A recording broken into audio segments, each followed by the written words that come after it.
السلام علیکم ورحمۃ اللہ وبرکاتہ۔ ناظرین، آج کی داستان کچھ عجیب سی ہے۔ اگر آپ ایک عالم دین ہیں یا آپ امام صاحب ہیں، کسی مسجد میں امامت کراتے ہیں، تو آپ اس ویڈیو کو ضرور دیکھیے۔ ہو سکتا ہے کہ کہیں آپ کے ساتھ بھی یہ حرکت نہ ہو رہی ہو یا آئندہ چل کر ہو نہ جائے۔ دراصل ایک امام صاحب ہیں جو ایک مسجد میں امامت کراتے ہیں۔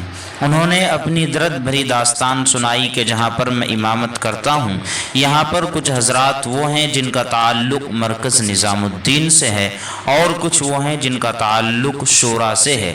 اب مسجد کے اندر مرکز والے یہ چاہتے ہیں کہ منتخب احادیث کی تعلیم ہو، اور شورا والے یہ چاہتے ہیں کہ 5 منٹ نامی مدرسہ جو کتاب ہے اس کی تعلیم ہو، اور اس بات کا زور دونوں طرف سے امام صاحب پر دیا جاتا ہے۔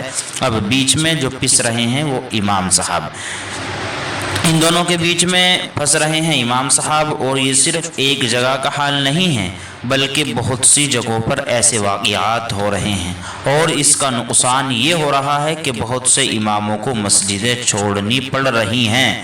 اور جب ان سے کہا جاتا ہے کہ آپس میں پیار و محبت سے رہو، اصل کام ہے یہ شورا اور نظام الدین نہیں ہے، بلکہ اصل یہ ہے کہ تم کام کرو، اس اختلاف سے کیا فائدہ؟ تو یہ کہتے ہیں کہ اختلاف تو دارالعلوم میں بھی ہوا تھا، جس کی وجہ سے 2 بن گئے تھے۔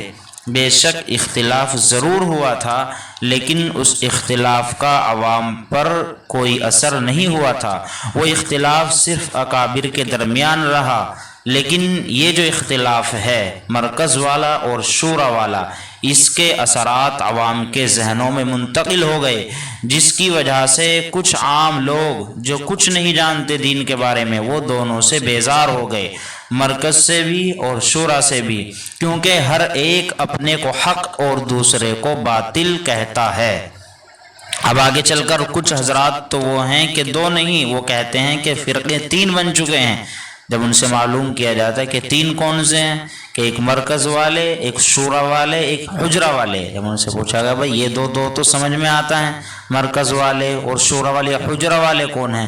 تو کہنے لگے یہ حجرہ والے وہ ہیں جو خانقاہ والے ہیں۔ ہم نے انہیں سمجھایا کہ بھائی یہ کوئی فرقہ نہیں ہے، یہ تو پہلے سے چلا آ رہا ہے خانقاہی نظام۔ تو آپ حضرات سے میرا مشورہ یہ ہے کہ اس معاملے میں ائمہ حضرات کیا کریں، کون سی راہ اختیار کریں، کمنٹ باکس میں اپنی رائے ضرور پیش کریں۔ واللہ اعلم۔ السلام علیکم ورحمۃ اللہ وبرکاتہ۔